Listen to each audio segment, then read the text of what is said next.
Crime branch unit 5 के police निरीक्षक Salil Bhosale, API Bhushan Shinde, API Gavit और उनके टीम को इन्फॉर्मेशन मिली थी कि एक इसम कोलकाता पश्चिम बंगाल से थाना में चरस बेचने के लिए आ रहा है।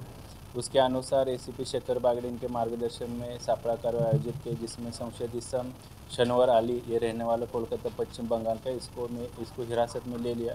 उसके पास से 5 किलो 50 ग्राम चरस या अम्लीय पदार्थ जब्त किया, जिसकी कीमत लगभग 5,50,00,000 इतनी है। यह आरोपी को माननीय न्यायालय ने 26 नवंबर तक पुलिस कस्टडी रिमांड दिए। प्राथमिक तपास में ऐसी मालूमात मिली है कि शनवर अली जो रहने वाला कोलकाता पश्चिम बंगाल का, ये नेपाल और कई राज्यों के ड्रग पेडलर के संपर्क में, उसके अनुसार भी क्राइम ब्रांच तपास कर रही है। और ये आरोपी थाना में किसको ये चरस बेचने के लिए आ रहा था और कौन कौन इसमें शामिल है, उसके अनुसार भी हम आगे का तपास कर रहे हैं।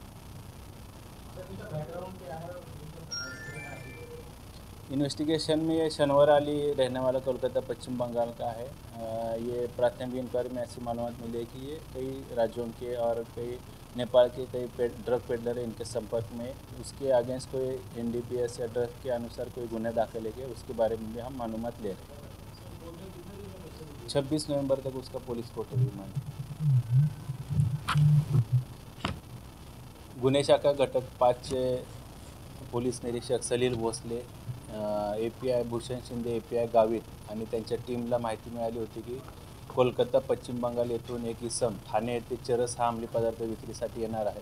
त्या अनुषंगानं एसीपी शेखर बागडे यांच्या मार्गदर्शनामध्ये सापळा कारवाई आयोजित केली।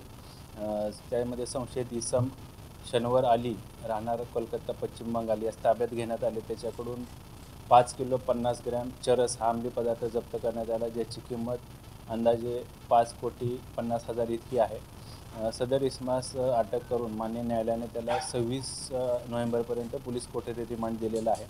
सदरचा इसम हा पश्चिम बंगाल येथून ठाणा येथे चरस विक्रीसाठी कोणाला विक्री करणार होता, त्यामध्ये अजून कोण इसम किंवा आरोपी संशयित कोण सामील आहेत का, त्या अनुषंगानं घटक 5 गुन्ह्याचे पोलीस निरीक्षक आणि त्यांची टीम हे अधिकचा तपास करत आहे।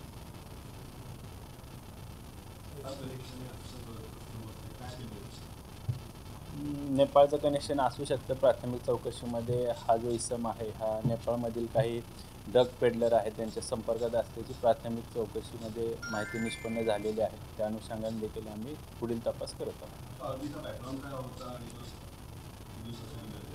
आरोपीची कस्टडी ही 26 नोव्हेंबरपर्यंत मिळालेली आहे। आरोपीचं बॅकग्राऊंड या अनुषंगाने आम्ही तपासून पाहत आहोत। त्याच्यावर पश्चिम बंगाल किंवा इतर राज्यामध्ये काही ड्रगच्या अनुषंगाने काही गुन्हे दाखल आहेत का, त्याची देखील माहिती आम्ही घेत आहोत।